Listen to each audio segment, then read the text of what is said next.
Yan. Images, no? Images on the physiologic changes during pregnancy.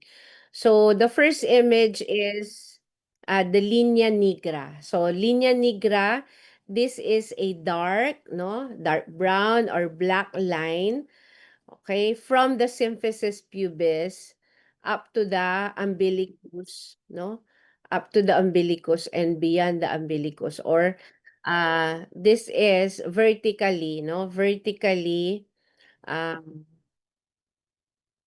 vertically lining the the abdomen. So linya nigra yan, linya nigra yan. Okay? So that is hyperpigmentation. That is experienced during pregnancy. The next image is linea alba naman. Linea alba. It is not brown or black, but it is whitish, no? So we call it linea alba. The next image is the Straya gravidarum. So it is dark purple or reddish, no? Reddish stretch marks, linear marks. Okay? And that stretch marks can become whitish or silvery white. So it is now called Straya albicantes. This one. Or Straya atrophicae. Straya albicantes or Straya atrophicae. Next is, this is your diastasis recti or recti. Diastasis recti. This is the normal rectus abdominis muscle. So, akala nyo ang mga lalaki lang yung may pandesal. Lahat tayo may rectus abdominis muscle. Okay? Rectus abdominis muscle. So, this is the muscle that is in our abdomen. Abdomen. Yan. Okay, so this muscle sometimes separates due to enlarged uterus. So ang tawag doon ay diastasis recti. Okay? That's the separation of the rectus abdominis muscle. Okay? Next is, yan. This is the image of palmar erythema. Palmar erythema. Yan. So, nag-red yung palm. No? Nagre-red yung palm ng pregnant. So, this is palmar erythema that happens during pregnancy. Remember that not all minor discomforts or not all physiologic changes are evident in all women. Okay, sometimes other women has very evident physiologic changes, while others has uh, not apparent or has no apparent uh, physiologic evidence or physiologic change during pregnancy. So, iba-iba po. The next image is your vascular spider. Yan. Vascular spider. Ito yung, another change, no? Vascular spider. And varicose veins. Varicose veins. Okay? Another image is the lordosis or the pride of pregnancy. Ito po yung lordosis. This is the anterior curvature of the spine. Anterior because it is, no, the spine is directed anteriorly, no, anteriorly. Okay, anteriorly. Anterior pelvic tilt yung tinatawag. Okay? And increase lordotic curve. So, this is lordosis or the pride of pregnancy. Yan, pride of pregnancy. So, next. So, yun na. Tapos na. So, those are the the images or the physiologic changes during pregnancy. I hope you're able to appreciate them, no? You're able to appreciate them. So we come now to the next image, yung open with, ay, I do not know paano ba 'to? So, ayan. So, then this one is the ano 'to, a poster on the danger signs of pregnancy. Danger signs of pregnancy. Okay? So what are the danger signs of pregnancy? So first and foremost is headache that won't go away or gets worse over time. In other words, severe and persistent headache. Severe and persistent headache. Okay, so these are worded so that women who will be able to see this will understand. Okay? But for nurses or future nurses like you, this is severe and persistent headache. Okay? The next is dizziness or fainting. Dizziness or fainting. That is a danger sign of pregnancy.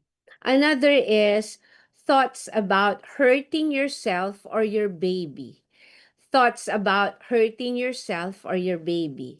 So this is a possible, no, mental or psychological disturbance. Okay? Another, changes in vision. Changes in vision. So blurring of vision is common. Blurring of vision. What else? Dimness, meaning nagba-black out. Yan. Next is fever. Fever.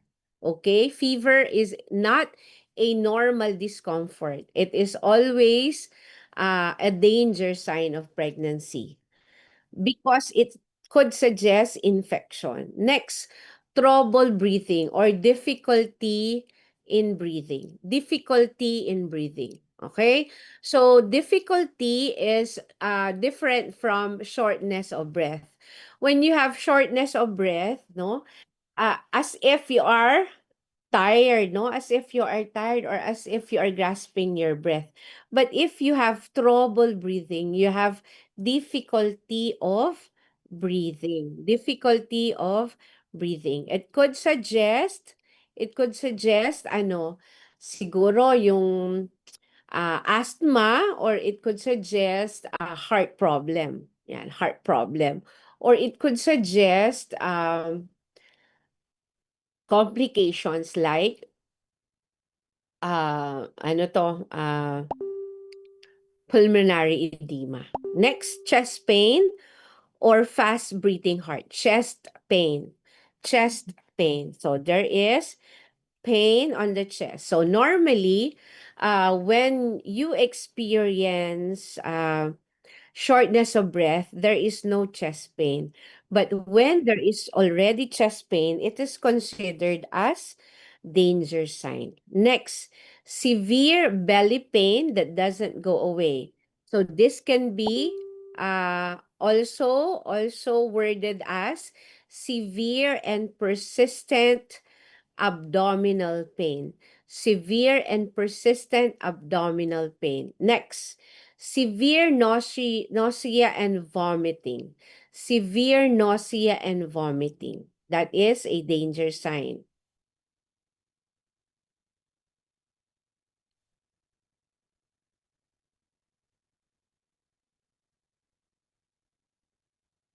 Baby's movement stopping or slowing. So less than 10 fetal movements per day or no fetal movement at all is a danger sign.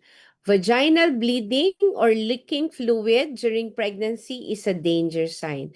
Vaginal bleeding can be a sign of abortion. It can be a sign of Can you see like this? Other. Does it come like this, Lola? Other complications, okay? Vaginal bleeding could be is a danger sign of pregnancy. Fluid leaking during pregnancy is also a danger sign. It could suggest premature rupture of membranes. Vaginal bleeding, okay? Swelling, redness, or pain on your leg. So, swelling, redness, or pain on your leg. Swelling, that could be edema, and that edema, okay, if it involves upper extremities, hands or face, that is considered danger sign. But if there is swelling plus redness or pain in your leg, it could be a sign of thrombophlebitis, or infection involving the uh, Thrombophle thrombophlebitis.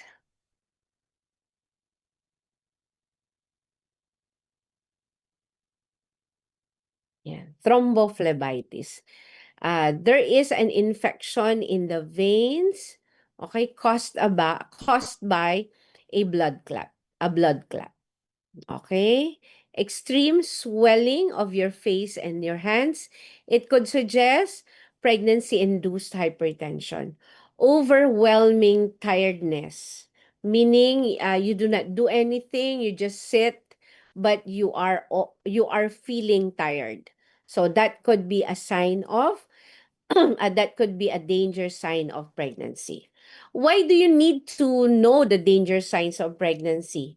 So that you will know when to refer. So that you will know when to refer. Okay? So that you will know when to refer. So, another,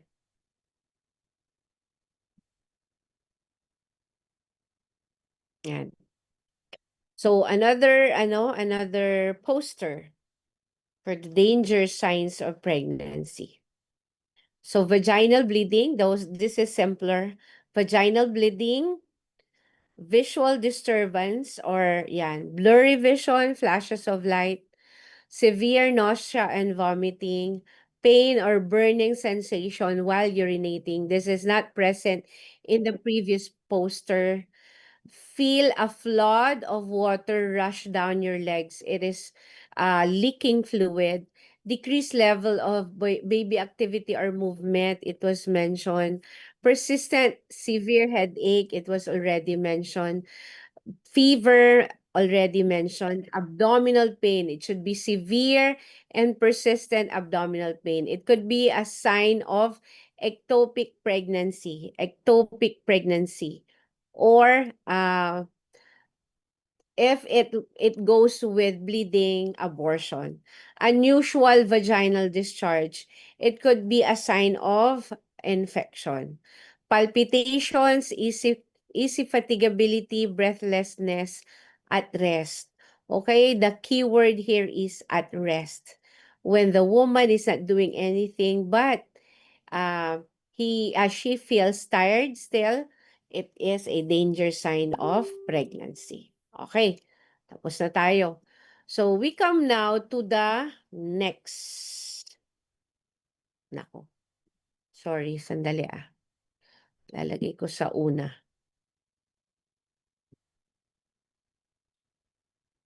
Yan. So, we come now to labor. Okay. So, when we say labor, this is a process. Okay? So just like pregnancy, it is a process. So labor is a process whereby the products of conception are expelled into the external environment. So what are the products of conception? One is the fetus. Second is the placenta. Third is the umbilical cord.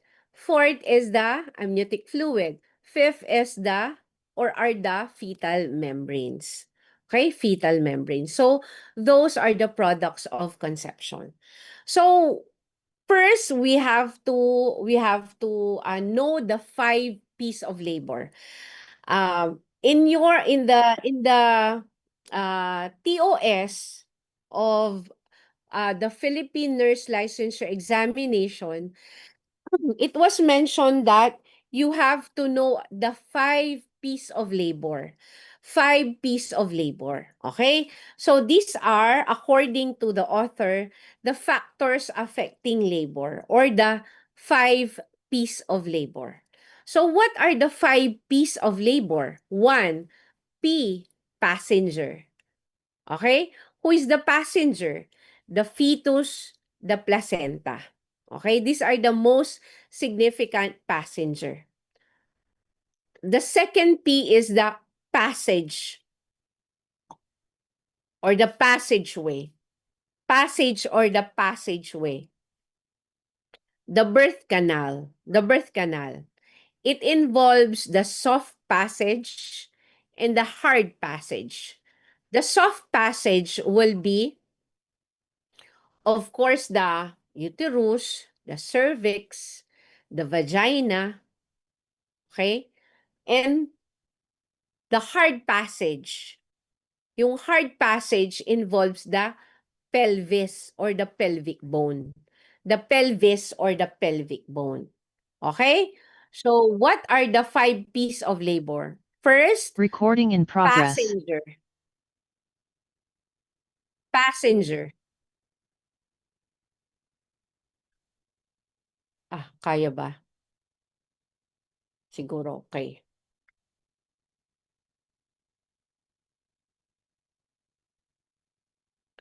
Okay?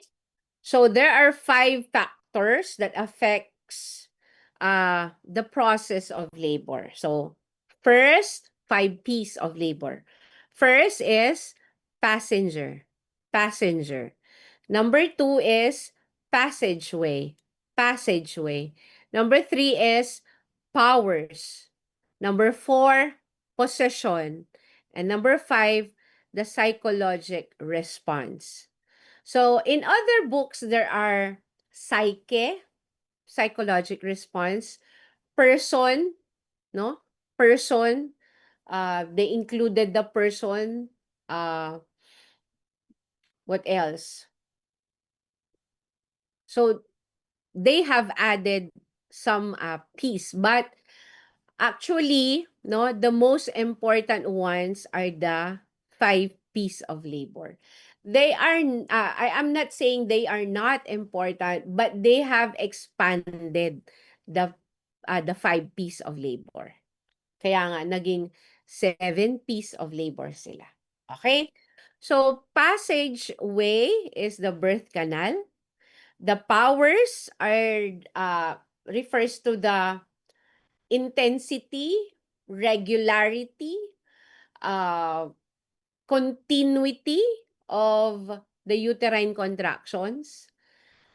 Position, okay? Position refers to the mother, and psychologic response refers to the mental or the psychological preparation of the mother towards labor and birth. Okay? So, yun. So, we come now to the first P. C, passenger. Passenger. Passenger. Recording stopped. Okay, the movement of the passenger or fetus through the birth canal is determined by several interacting factors. So, the most important passenger is the fetus. So, there are factors that affects, no, the passenger according to our authors or our experts. One is the size of the fetal head. The size of the fetal head. Next, the presentation. Presentation. Fetal lie. Attitude and position. Okay? So those are very important terminologies that we will define later. Okay? So, What again are the 5 P's of labor? I-type nyo. Maalala nyo isa. Walang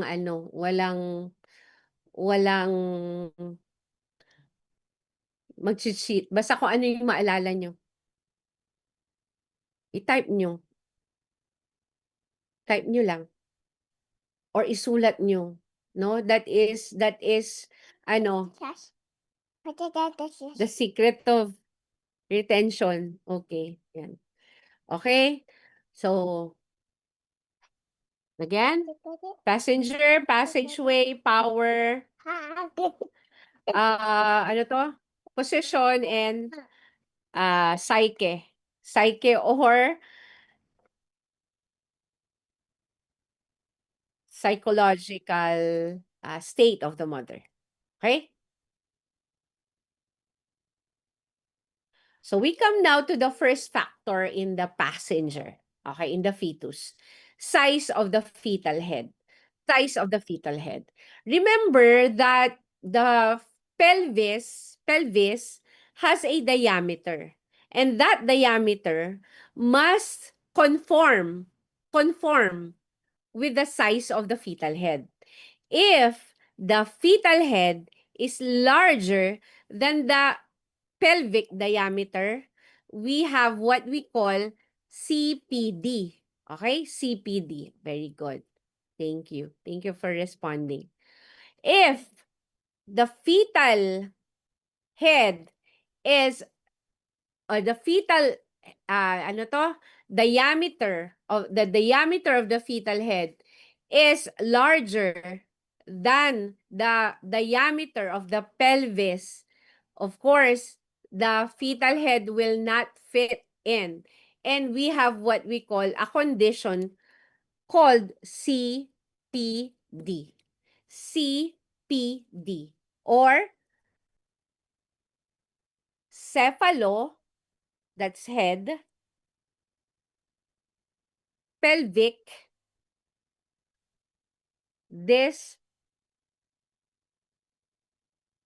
disproportion.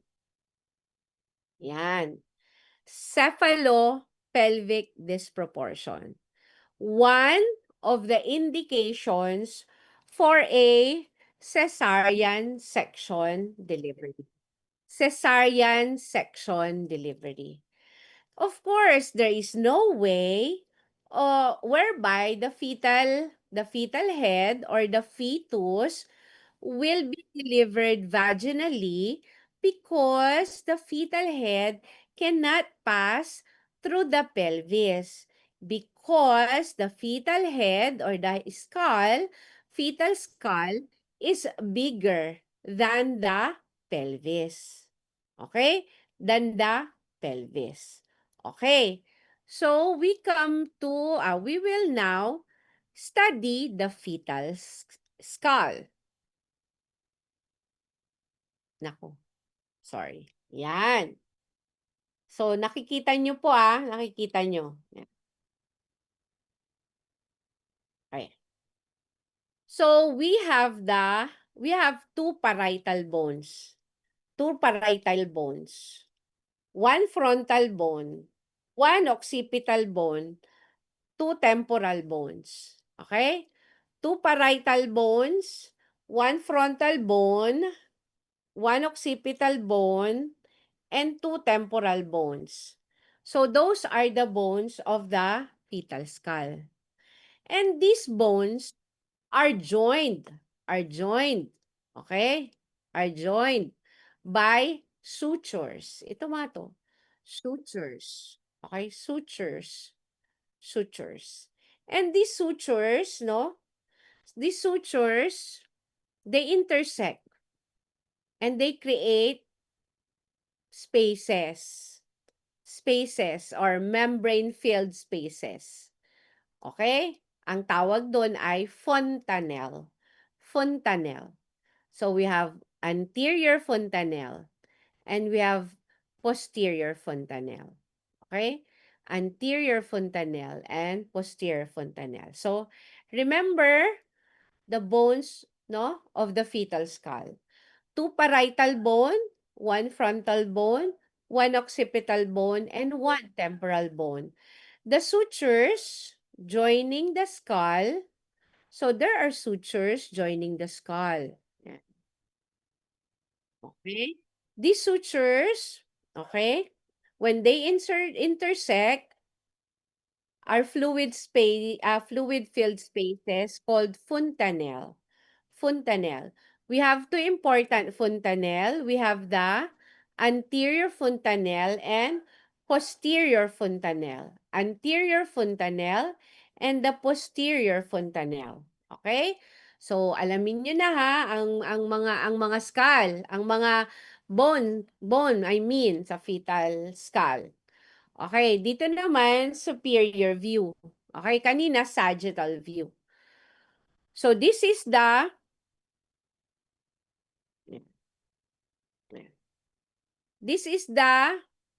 lambdoid suture. Okay, lambdoid suture.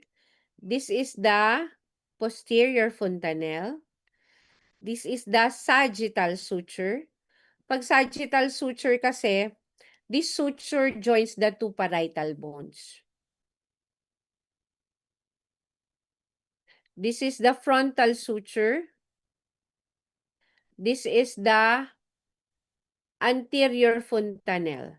Anterior fontanelle. This is the coronal suture. Coronal suture kasi pa ganyan. Okay, coronal suture. So the junction between the coronal suture and the frontal suture is the anterior fontanelle.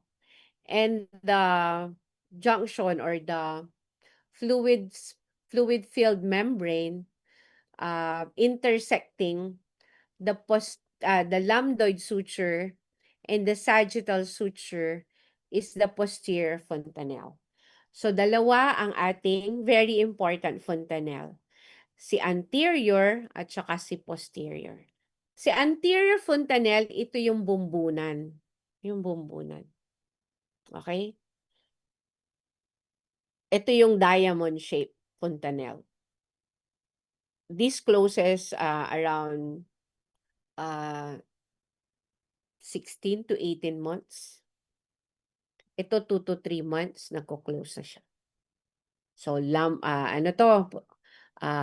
Parietal, frontal, temporal, occipital bone. Ano nyo yan? Dapat ninyong i-memorize yun. Lambdoid suture, coronal suture, sagittal suture, frontal suture. Anterior fontanelle, posterior fontanelle. You have to memorize that. Wala tayong way para maintindihan nyo yan at mapag-aralan but to memorize. Sorry. Yan. You need to memorize that. Okay? So, yan. So, sinabi ko na. So, okay. Okay. During pregnancy, these sutures overlap, or during labor, I mean. These sutures overlap. Nag-overlap sila because they are not yet permanent. No, permanent. Hindi pa sila talaga permanent yung suture na yan. Okay? They have the ability to overlap. So, yung mga buto, pwede pa siyang mag-overlap. That is what we call molding. Molding. Yan. Kaya nga, baka magtaka ka, talaga bang lumabas yan? Ang laki naman. Gaano ba kalaki? Yan. But, you do not know that there is what we call molding. Molding, whereby the sutures in the fetal skull overlap. Kaya, Kaya mas smaller yung lalabas. Smaller. Okay? Yung mga sutures na yan, pwedeng mag-overlap. Ang tawag doon ay molding. Molding. Okay? So that happens during labor. Okay? Labor. Yan.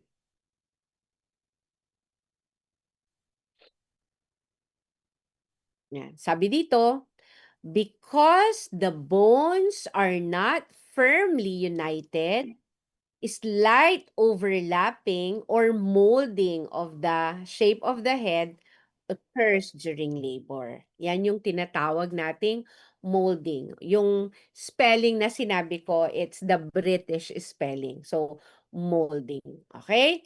Yan. So, they slide over one another. They slide over one another or they overlap, no, one another. Okay? So, yan.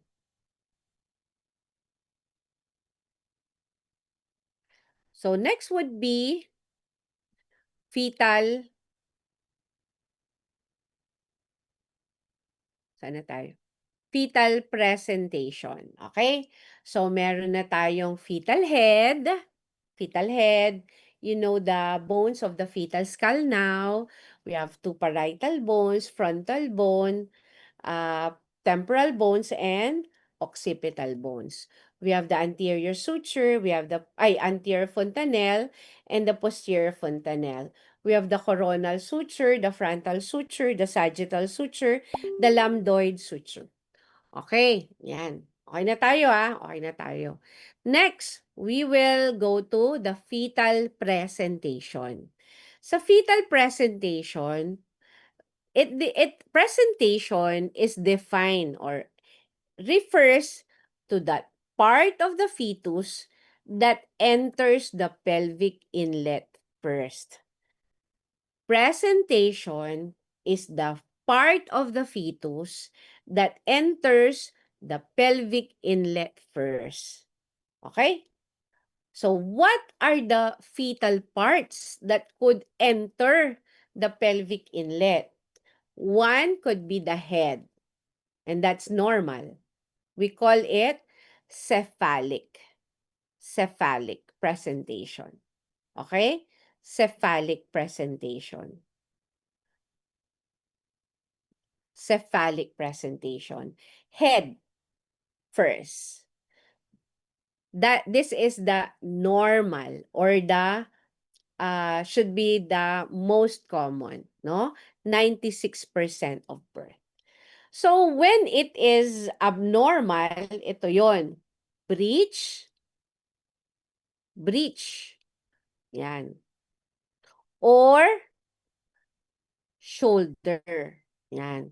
So we will not study that, but you should know that the most common and the normal fetal presentation is the cephalic presentation. Cephalic presentation is head first. Head first. Okay? So the presenting part is that part of the fetus that lies closest the internal os of the cervix. What is the part of the fetus that lies closest the internal os of the cervix? Okay? It is that fetal body part first felt by the examining finger during a vaginal examination. So when you do internal examination to a woman in labor, you call a woman in labor. What do you call a woman in labor? What do you call a woman in labor?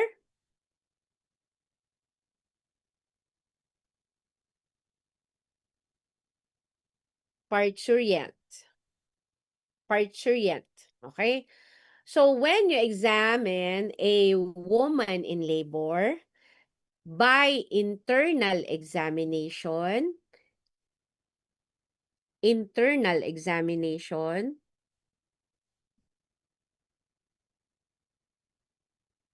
This is by using a glove hand, you insert your two fingers into the vagina and feel what is the presenting part. What is the presenting part? Is it the head? Is it the buttocks? Is it the shoulder? Yan. Okay. So you will be able to feel that during the internal examination. Okay?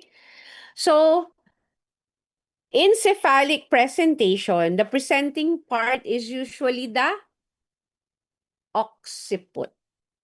Occiput or the occipital bone. Occiput or the occipital bone. Okay? Occipital bone. Bakit occipital bone? Because of the fetal attitude. What is a fetal attitude? Complete flexion. So when we say complete flexion, the chin touches the sternum, the chest. Ganyan, nakaganyan siya. So, what is presenting is the occiput or this bone at the back. Okay, the posterior bone. Okay, in breech presentation, breech, FYI lang, the sacrum. The sacrum. And in shoulder presentation, the scapula. So in head or cephalic presentation, occiput, occiput. So that presenting part is usually the occiput. Occiput. Why? Because of complete flexion. And in breech, the sacrum. Sacrum. And for shoulder, scapula. Scapula. Okay? So when the presenting part is the occiput, the presentation is noted as vertex. Vertex. Okay? Vertex. So cephalic or vertex is synonymous. Cephalic or vertex is synonymous. Vertex presentation is also known as cephalic presentation. Okay? So next, what are the other factors that determine the presenting part? We have the fetal lie, attitude, and the extension or flexion of the fetal head. Okay?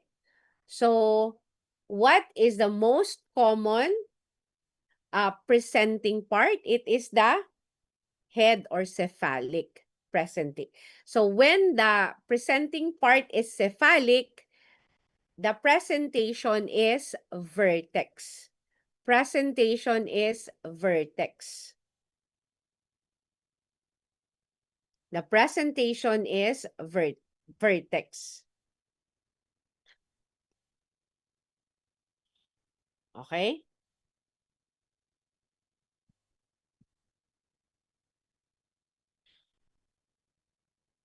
Oh my gosh. Yan. So, we come now to the yan, position. Okay. So, ganito po ang normal. This is the normal fetal attitude. So, when we say fetal attitude,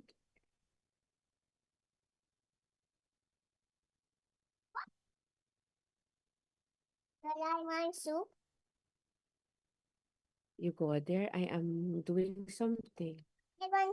No, no, no. You got your mommy. Fetal attitude. Okay? So, when we say fetal attitude, this is the relationship of the fetal trunk to the fetal parts. Ano ba yung relationship nila?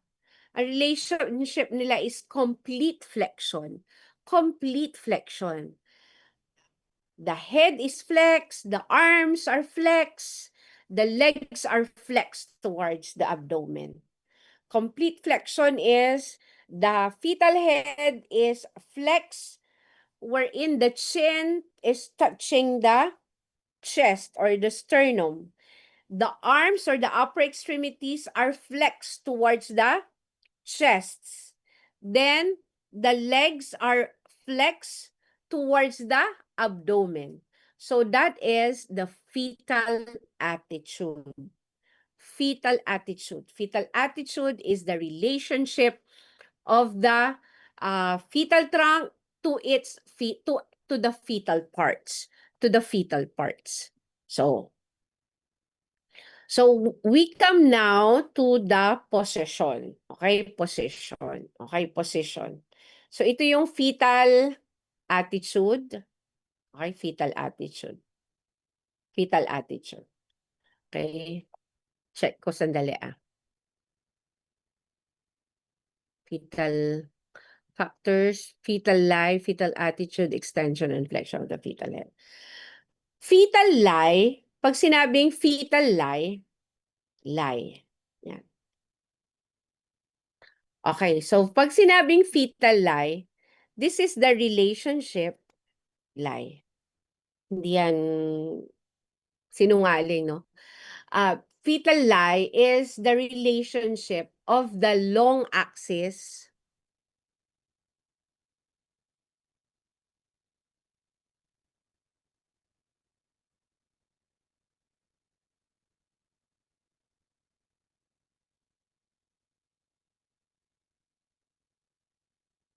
fetal lie is sometimes called fetal presentation. Okay? So, fetal lie, fetal presentation, presenting part. Remember that. Those are interrelated terms. Interrelated terms. Okay? So, pag sinabing fetal lie, the long axis of the mother with the long axis of the fetus. Is the long axis of the mother parallel to the long axis of the fetus? That is longitudinal lie.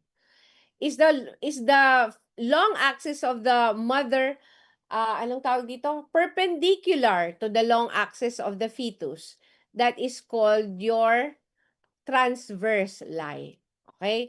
So, meron tayong tinatawag na longitudinal lie and meron tayong tinatawag na transverse lie and meron tayong tinatawag na oblique lie.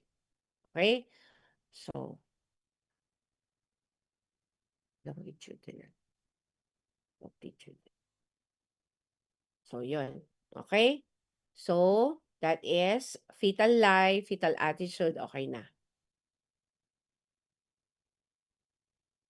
Yan. Punta tayo sa position. Okay?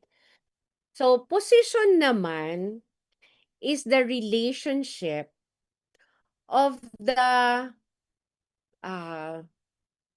presenting part to the pelvis, no? To the pelvis. So, relationship of the presenting part to the pelvis. Okay? To the pelvis. So, for example, okay? This is the pelvis. So, the pelvis is divided into 4 quadrants, no? Meron merong anterior dito. So, dito, syempre, left anterior, right anterior, right posterior, left posterior. So, dito, ito yung pelvic inlet. So, left anterior, right anterior, right posterior, left posterior. So, this is left anterior, right anterior, right posterior, left posterior. So, this is the pelvis. These are the bones of the pelvis. We have the, ano to? 2 innominate bones The sacrum and the coccyx, syempre hindi makita. This is your sacral promontory. Okay? This is your sacroiliac joint. The most powerful joint niya, sacroiliac joint. So, meron tayong left sacroiliac joint, meron tayong right sacroiliac joint.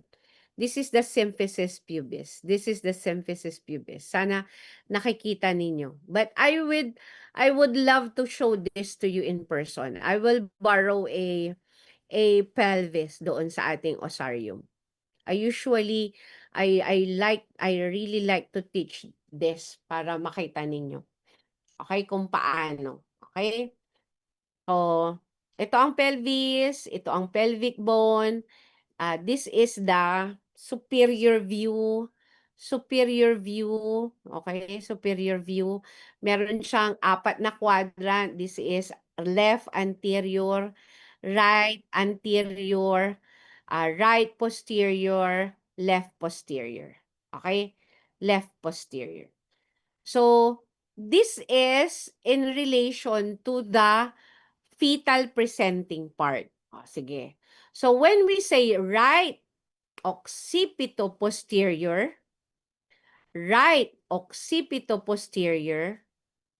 the fetal head, ito, occiput. The fetal head, particularly the occiput, is directed towards this one, the right posterior quadrant. Right posterior quadrant. Nandito yung, nakadirect dito yung, occiput. Occiput or occipital bone. Pagka left occipito-posterior naman, the occipital bone is directed here. Directed here. Dito siya. Nandito yung occipital bone. Occipital bone. Pagka right occipito-posterior, of course, head ang presenting part, and the occiput is here at this quadrant. Pag left occipito-posterior naman, the occipital bone at this is at this quadrant. Okay?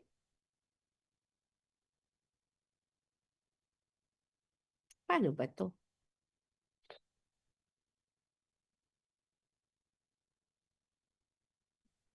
Yan.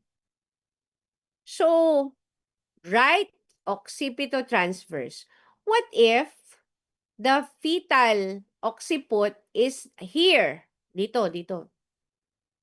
Hindi siya right, hindi siya left. We call it transverse. Right or left transverse. So, this is when the occiput or occipital bone is directed here. So, that is right occipito-transverse. And here, left occipito-transverse. Okay? What if the fetal occiput is directed here or here? We call it right occipito-anterior and left occipito-anterior. So, as I have mentioned, encephalic presentation, okay? And encephalic presentation, the presenting part is usually the occiput. Occiput. Okay? Occiput. That is the posterior bone of the fetal skull. Fetal skull. May question po? Do you have a question? I know, medyo mahirap ito. Okay? But you just need to siguro review, reread yan. Okay? So remember the 4 quadrants of the pelvis. 4 quadrants of the pelvis and the presenting part. So the presenting part is head, then it's occiput. Occiput. So we just if it is here, right occipito-posterior, left occipito-posterior, left occipito-transverse, right occipito-transverse, right occipito-anterior, left occipito-anterior. Okay? So that's how you do it. That's fetal position. The fetal position is the relationship of the fetal presenting part to the quadrants or to the pelvis. Question po. Question. Yan. So, the lie is longitudinal or vertical lie because pag ganyan. This is the long axis of the fetus and it is parallel to the long axis of the mother. The long axis of the fetus parallel to the long axis of the mother. Therefore, the lie is longitudinal or vertical lie. Then the presentation is vertex. The reference point is occiput because we have said that if the presenting part is head, our reference point is occiput. And the attitude is general flexion or complete flexion. Okay po. So yan. These are some of the abnormal, no? Abnormal fetal presentations. Okay? Ito yung frank breech. Okay? Frank breech. So parang acrobatic siya. Acrobatic. Ito yung single footling. Single footling. Single footling.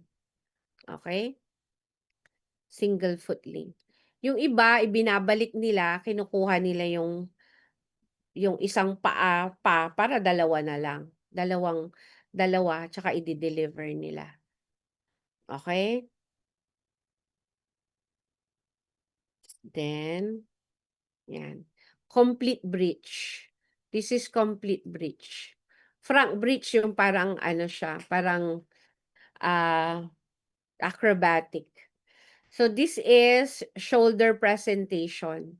Yan. This is transverse lie or horizontal lie. So remember, ang breech, longitudinal din siya kasi the long axis of the fetus is parallel to the long axis of the mother. Pero ang shoulder presentation, transverse, kasi pahalang. Pahalang. The long axis of the fetus is perpendicular, tama ba? To the long axis of the mother. Okay? So, those are abnormal. Yan. Ito na po.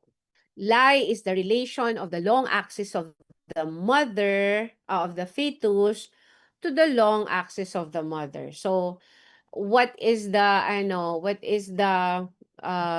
reference for the long axis? It's the spine. It's the spine. Okay? So there are two lies down, longitudinal or vertical, and the transverse lie or transverse horizontal or oblique. Okay? So that is the fetal lie. Okay? That is lie.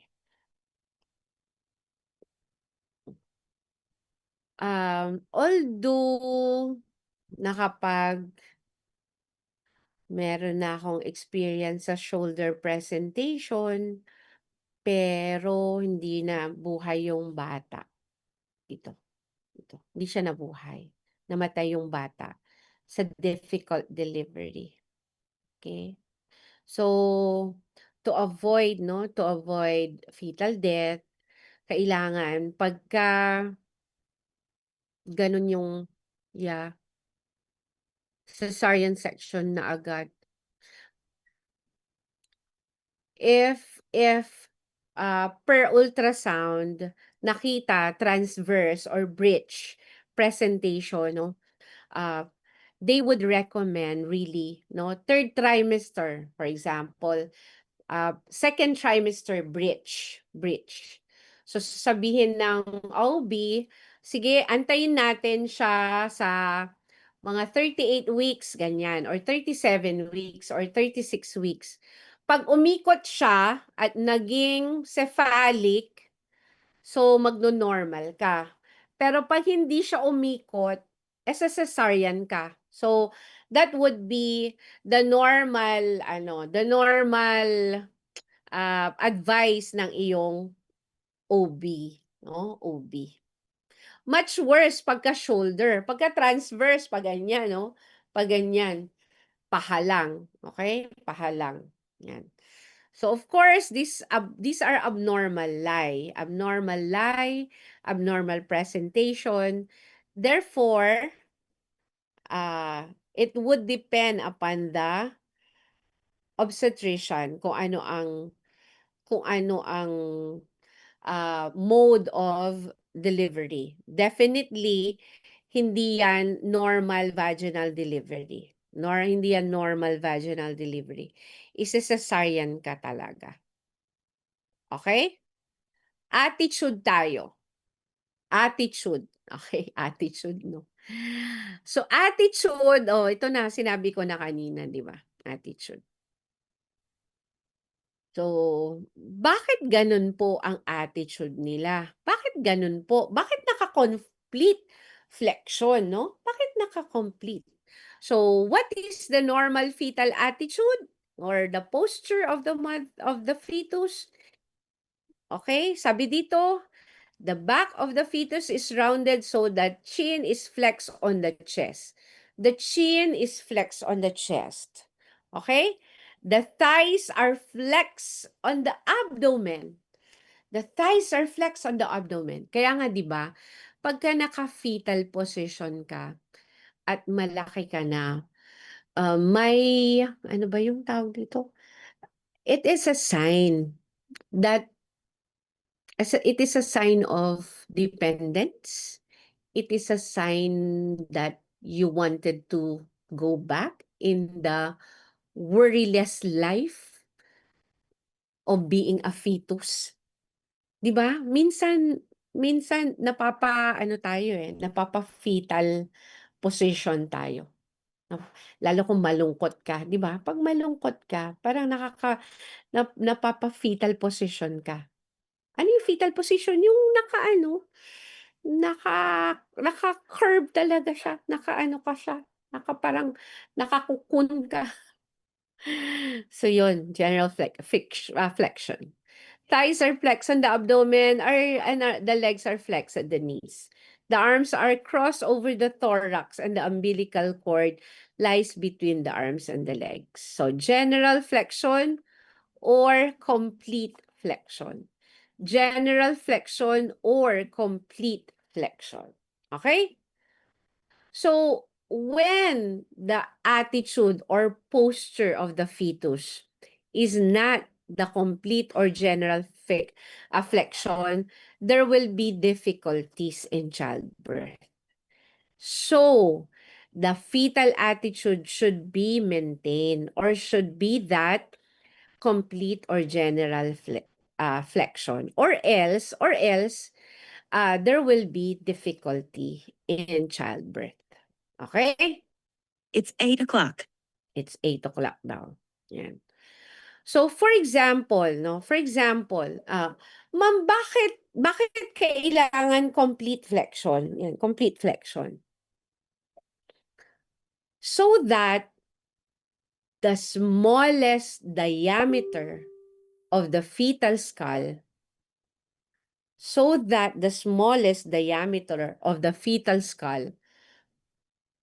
will be the first to enter the pelvis. Occiput will be the first to enter the pelvis. Okay?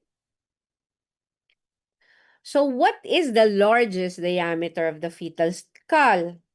The BPD. Narinig nyo na to, di ba? BPD. In the ultrasound.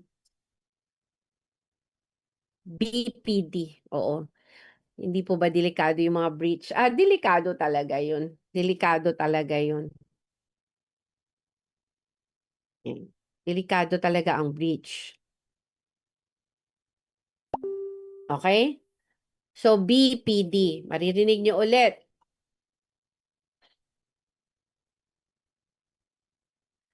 So, certain critical diameters of the fetal head are usually measured. So, BPD, or the biparietal diameter of the fetal head, is usually measured, no? By ultrasonography, no? Ultrasonography. So, about 9.25 centimeter at term. And it is the largest diameter and an important indicator of the fetal head size. In a well-flexed cephalic presentation of the BPD, okay? In a well-flexed cephalic presentation, the BPD is the widest part of the fetal head entering the pelvic inlet. So hindi muna yon agad ang mag-enter. Dito muna sa ano natin sa ano to? Suboccipitobregmatic. Okay, the smallest and most critical is the suboccipitobregmatic diameter. Okay? Pag-aaralan natin 'yan. Okay? When the fetal head is in complete flexion, this diameter allows it to pass through the true pelvis easily.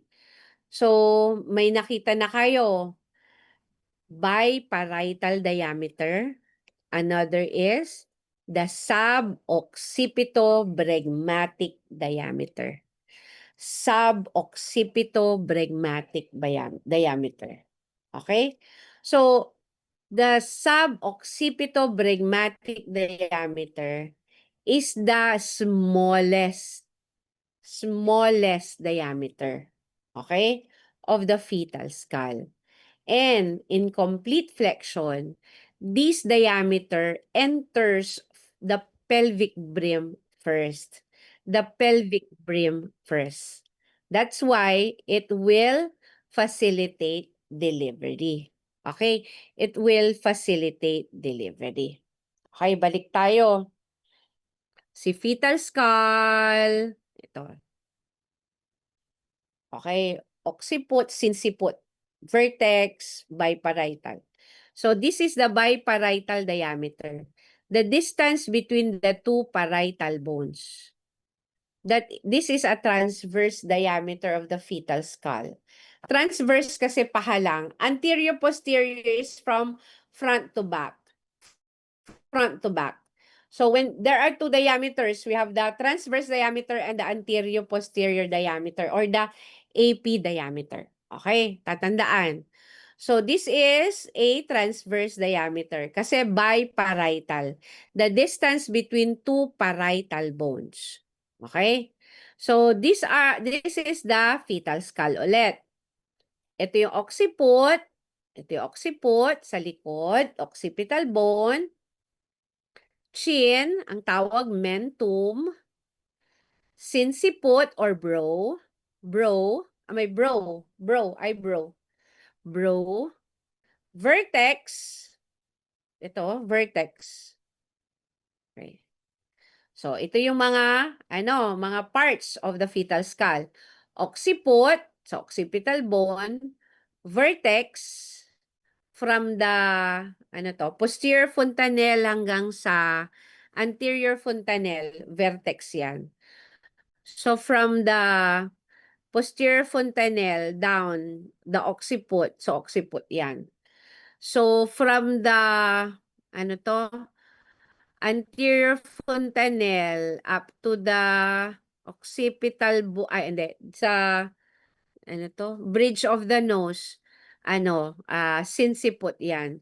Tapos yung chin, mentum. O, yan ang mga landmark or mga reference points. Okay? Pag anterior-posterior or antero-posterior, from the front to back. Anterior-posterior. Okay? So, pag sinabing occipitofrontal,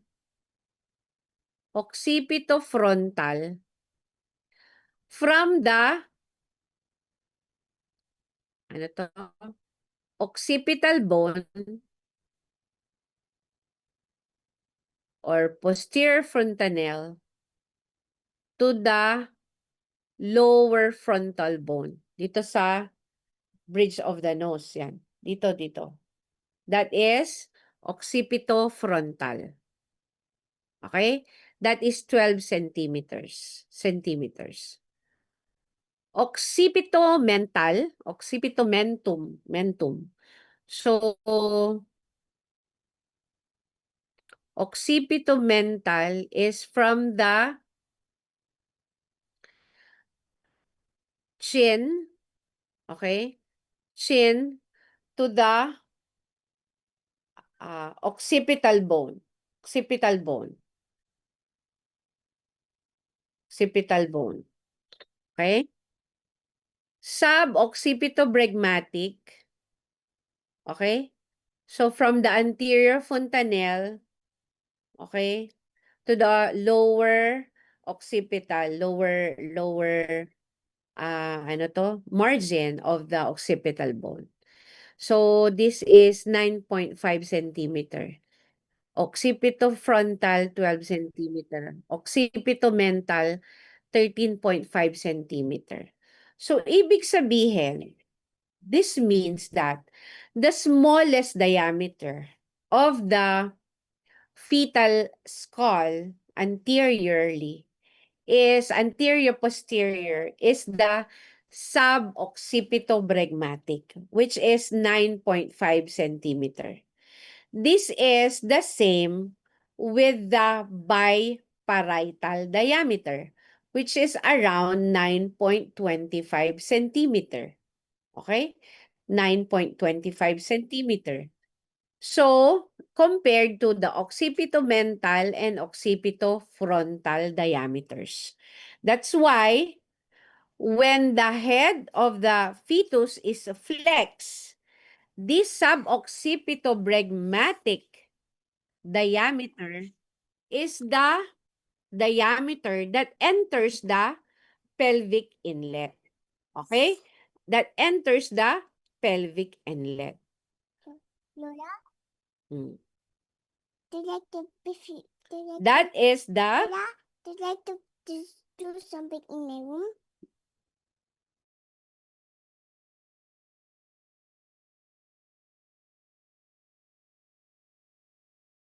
So that is the greatest advantage of complete flexion. That is the greatest advantage of complete flexion. Okay? That is the smallest diameter of the fetal head, which is anterior-posterior diameter, which is the suboccipitobregmatic diameter, will enter the pelvic inlet. This is also true with the biparietal diameter. Biparietal diameter. Okay? Question po?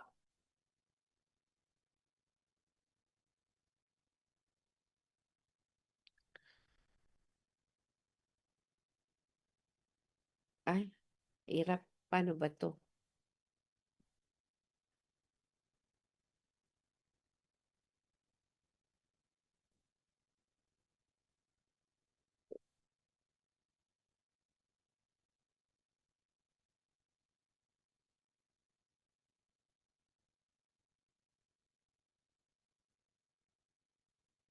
Paano ba yan?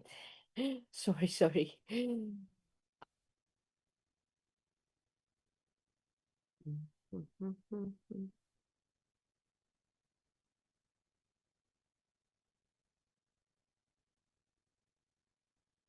Yan. Okay. So this is the vertex presentation, no? Vertex presentation. So yung suboccipitobregmatic and the suboccipitobregmatic, which is the 9.5 centimeter, and the biparietal diameter enters the pelvic inlet. So, maliit lang siya. Maliit lang siya. Okay? So, kaya. So, then is the sinsiput. Paano ba 'to? Okay, naku.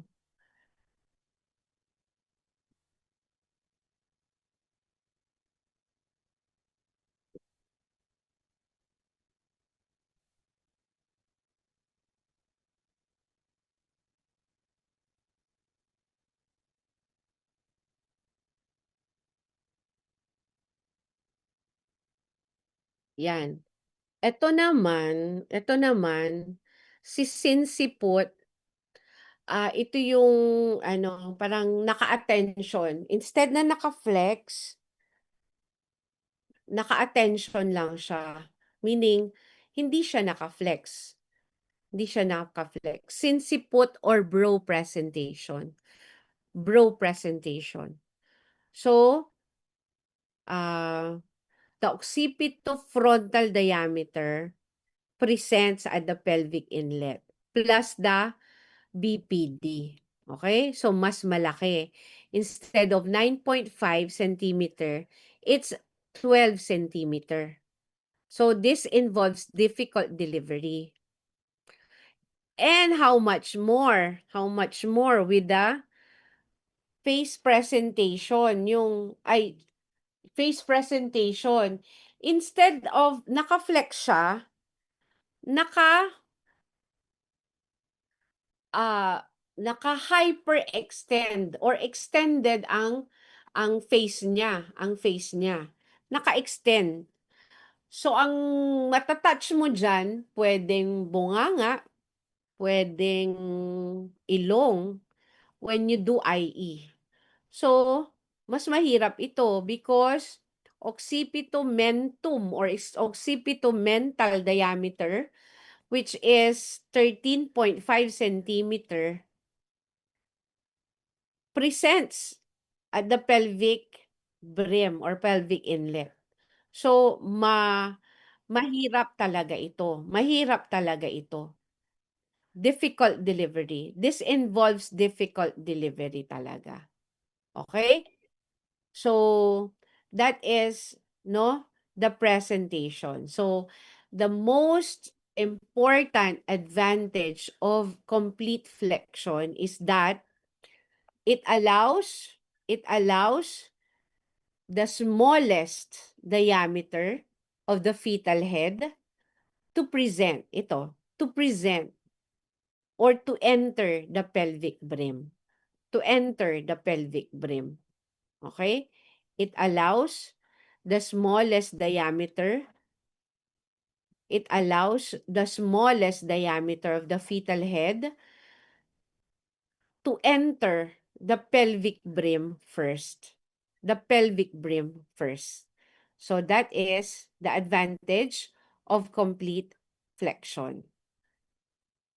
Sabi dito, occipitomental diameter, this one, mark extension or deflection of the fetal head, so largest diameter, which is too large to permit head to enter the pelvis, is presenting.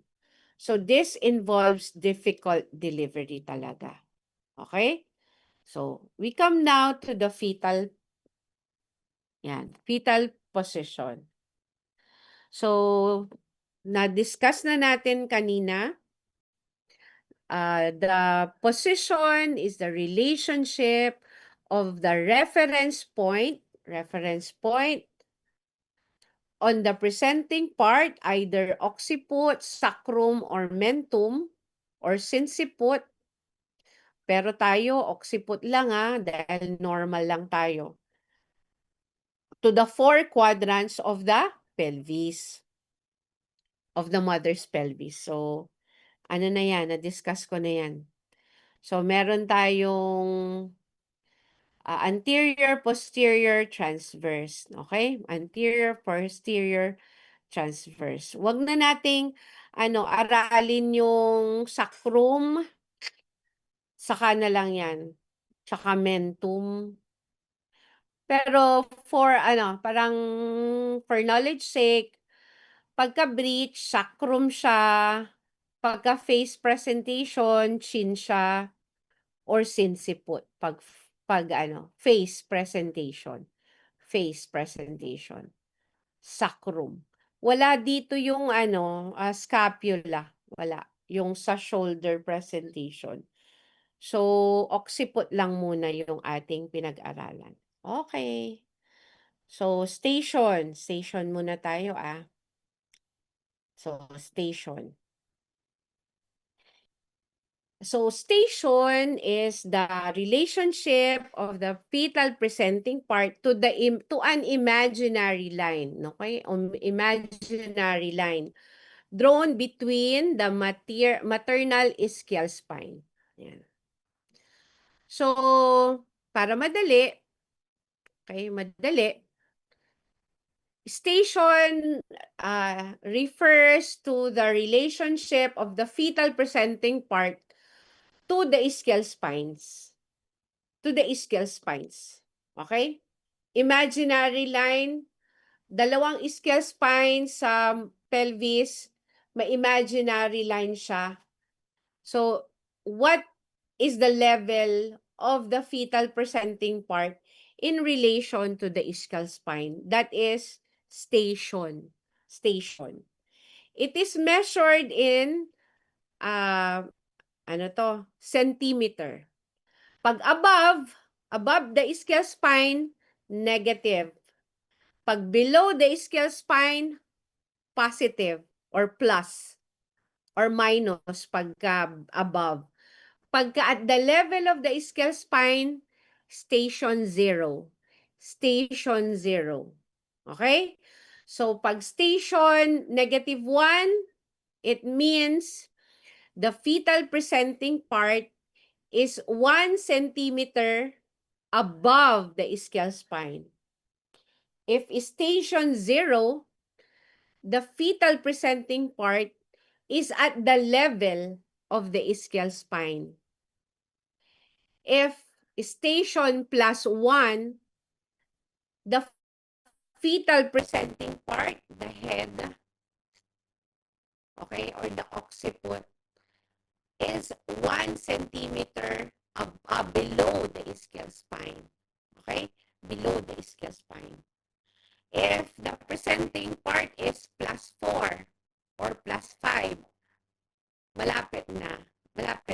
So, birth is imminent.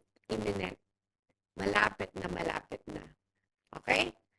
So, that is station. Ma'am, saan ba yung ischial spine? Ma'am, saan ba yung ischial spine?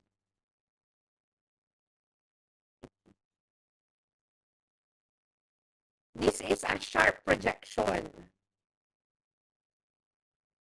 This is where you sit, no? Kung nakaupo man kayo dito. Ischial tuberosity. So, the ischial spine is a projection in your ischium. Okay? In your ischium. So, you measure this through internal examination, i.e. Okay? So, pag nandito, level ng ischial spine, so may imaginary line dyan. Dapat may imaginary line ka dyan. Then, if the fetal presenting part is at the level of the ischial spine, it is station 0. If it is above the ischial spine, it could either be -1, -2, -3, -4, -5 centimeters. Below, +1, +2, +3, +4, +5. So, the ischial spines, dalawa yan, right and left ischial spine, these are projections in the ischial tuberosity. Okay? Projections in the pelvic outlet. There is an imaginary line that connects the ischial spine, the relationship of the fetal presenting part to the level of the ischial spine is called station. Station. Okay? Station. Okay? So, yun. Engagement. What is engagement? Okay. Engagement, okay, is a term used to indicate that